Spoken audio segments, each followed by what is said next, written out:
Hello, Chem 1B. This is Chapter 21, Lecture Video 3, and we're going to be talking primarily about naming in this chapter. But before we do that, we're going to talk about the name saturated hydrocarbons and what it means. So a saturated hydrocarbon is an organic molecule that has as many hydrogens around the carbons as possible. In other words, there are no double bonds or triple bonds in the compound if it's a saturated hydrocarbon. That means we are working with alkanes. As the number of carbons in an alkane increases, you should know that their boiling point also increases. And actually, the reason why this occurs is something we covered in Chem 1A, intermolecular forces. Alkanes are nonpolar, so the only intermolecular force they have is London dispersion. And if you remember from Chem 1A, London dispersion strength increases with increasing molar mass. So the longer your carbon chain, the larger the mass, the larger the surface area, the stronger the London dispersion interaction. And if you remember how boiling point and intermolecular forces are related, increasing intermolecular forces means increasing boiling point. Hence, the longer your carbon chain, the higher your boiling point. This also causes, as we go from low numbers of carbons in our alkanes to high numbers of carbons, the molecules tend to go from gases to liquids to solids, right? So if you think about like methane, methane is a gas, but if you look at hexane, hexanes are liquids. So at room temperature, and this is due to that increase of intermolecular forces as well. Straight chain alkanes after 3 carbons are usually referred to as N-alkanes for normal chain alkanes because after 3 carbons there are structural isomers that can be present, right? With butane, for instance, we saw the 2 different structural isomers in the last lecture video that are possible. And that's why we have to indicate whether it's a straight chain or not when we're writing the name. If it's just that alkane by itself, then we'd write N-pentane, for instance, to make sure everybody knows that we're talking about the straight chain version of pentane. And the number of carbons in our organic molecule is really what dictates the name of the alkane. So this is going to play a primary role in the rest of what we're talking about in this lecture video. Name-wise. So you should know up to 10 carbon chain alkane. So we should know that 1 carbon in the compound would be methane, 2 is ethane, 3 is propane, 4 is N-butane if it's a straight chain alkane. 5 is N-pentane if it's, again, just a straight chain alkane by itself. 6 is N-hexane, 7 is N-heptane, 8 is N-octane, 9 is N-nonane, and 10 is N-decane. These all follow after really butane. So after this point, they follow basically Greek prefixes. Buta, after butane that is. Penta, hexa, hepta, octa, nona, deca all refer to the number of carbons in the chain. And you should have these memorized. Okay, so how do we name alkanes that aren't straight chain? We start by counting the longest possible chain in the alkane of carbons, right? So this is what we call the base name. The longest chain wins. Whatever the longest chain is, we write in the base name of the alkane. And that base name comes from that list we just learned a second ago on the previous slide. Next, determine what attachments are attached to the base chain, and we call these attachments substituents. Carbon branches are what we call alkyl groups. So if we have a branch of carbons coming off the main chain, then those are an alkyl group, and there are different names associated with alkyl groups. When we name an alkane, the alkyl group name goes in front of the base name, with numbers representing which carbon they're at in the chain. We use alphabetical order to sort alkyl groups in a name. And alkyl groups have different names associated with them. Some common ones are methyl, If we have like a CH group, CH3 group coming off of the carbon chain, it's a methyl group. If we have a CH2, CH3 group coming off, or 2 carbons coming off the chain, it's an ethyl group. Then we have propyl, CH2, CH2, CH3, or 3 carbons coming off of the main chain.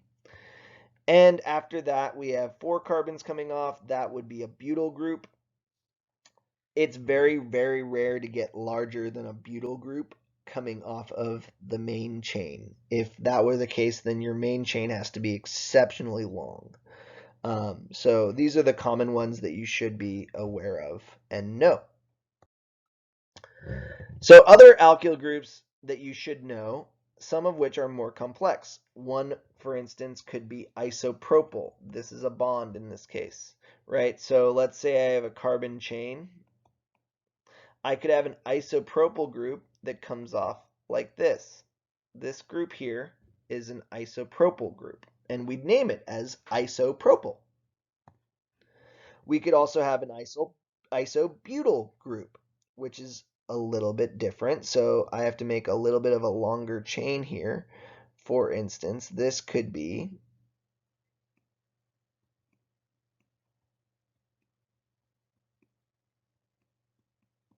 this group starting here is my isobutyl group. We could have a sec-butyl.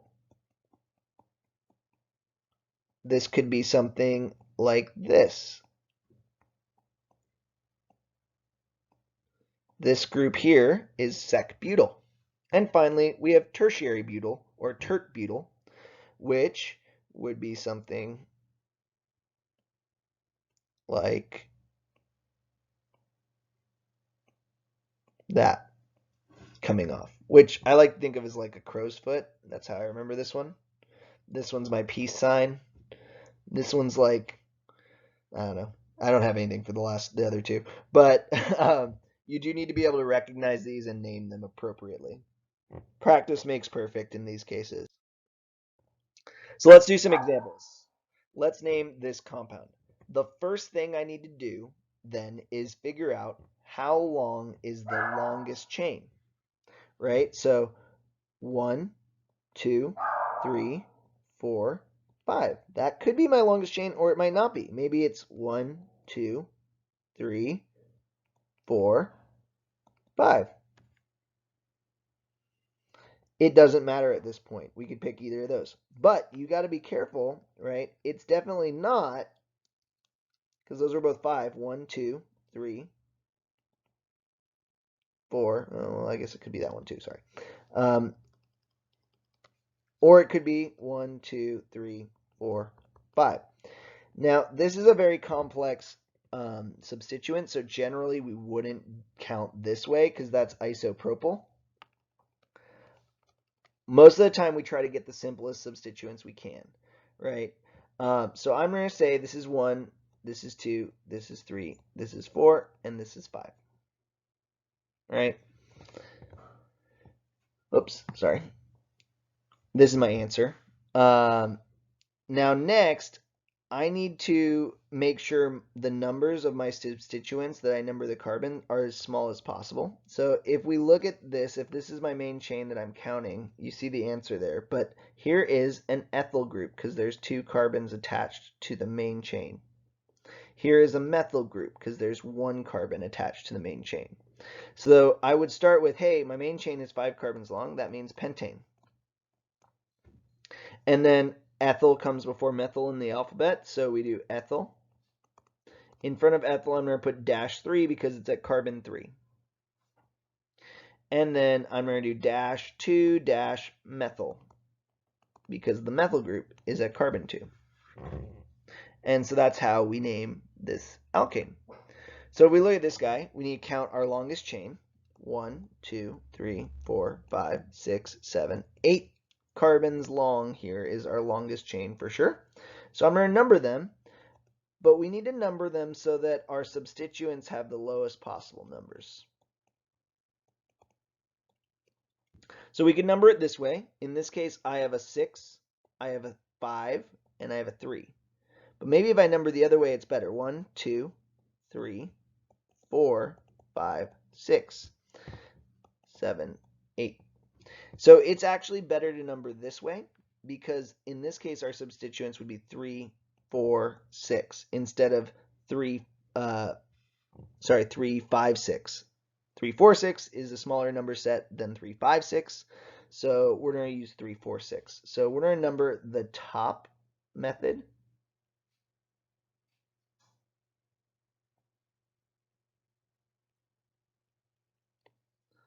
And I'm just going to kind of rewrite these ones. So that's 3, 4, 6. All right, so my longest chain is 8 carbons long. That means octane.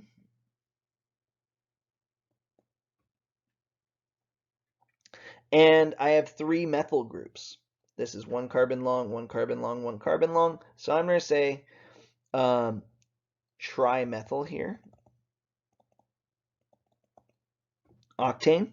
But I got to notate which ones we're at. And since we have 3 methyls all at different carbons, we're going to say 3, 4, 6, trimethyl octane. And that's our name. Let's do one more. Let's try to figure out what our longest chain is. I can kind of see that it's going to be here as my longest chain. So let's figure out what that is. So 1, 2, 3, 4, 5, 6, 7, 8, 9, 10. Or I could do 1, 2, 3, 4, 5, 6, 7, 8, 9, 10. So if we look at the bottom one, we have a 3, we have a 6, and we have an 8. And the other one, we have a 3, a 5, and an 8. So the top numbers win. So we count from the left in this case.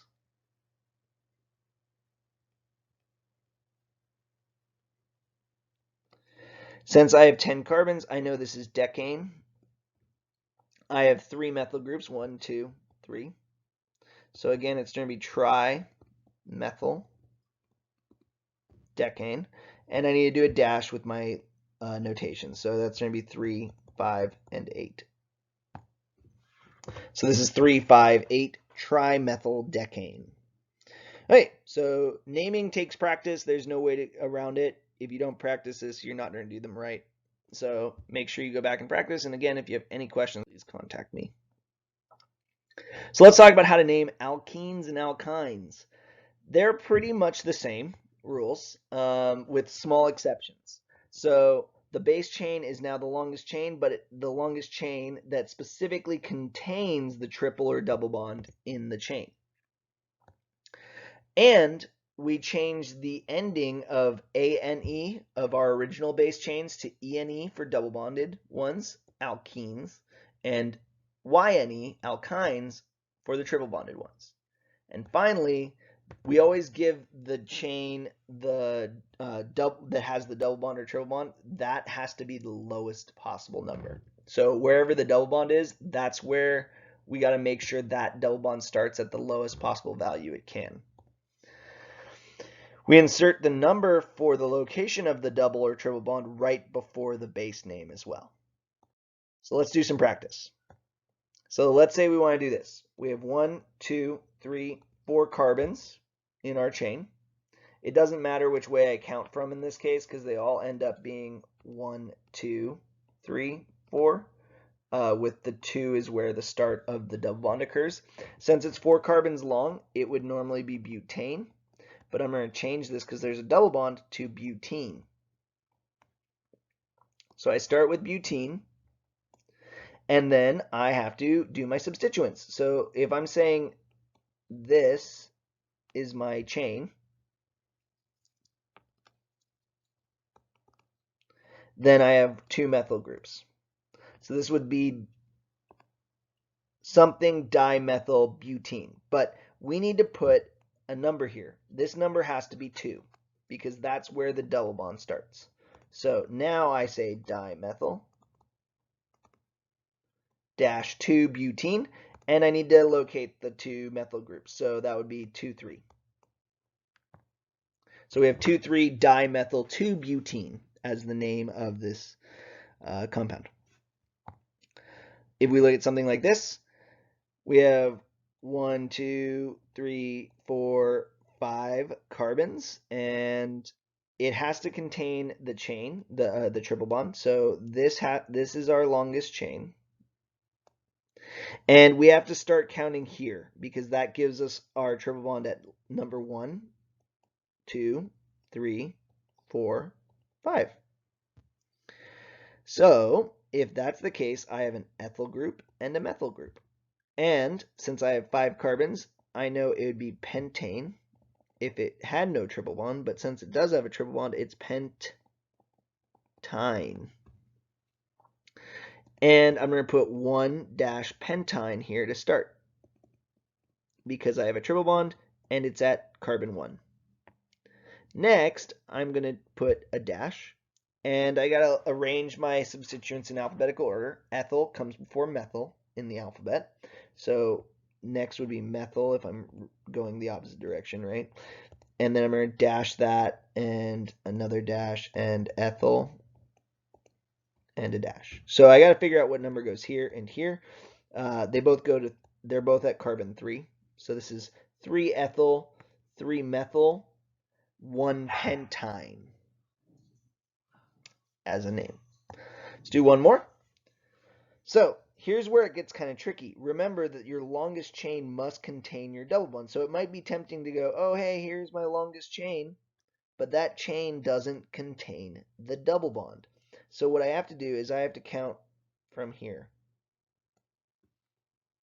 as my longest chain.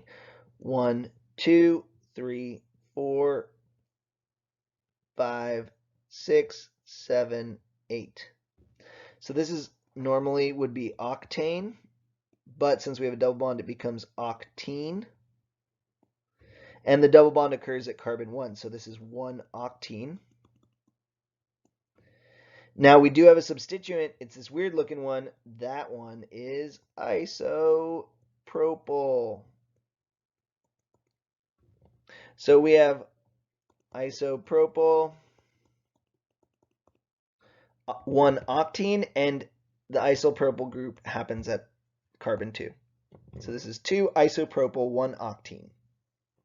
All right, so if you have any questions about how to name these guys, please let me know. Naming with these is way more complex than most things we've covered so far, and it gets even more in the next semester if you have to take OChem. So naming systems after coordination compounds and this hopefully are probably making you look back on those simple molecular compounds and ionic compounds with sunshiny rainbows as far as their naming systems go. But if you need any help, please let me know. Practice does help quite a bit here.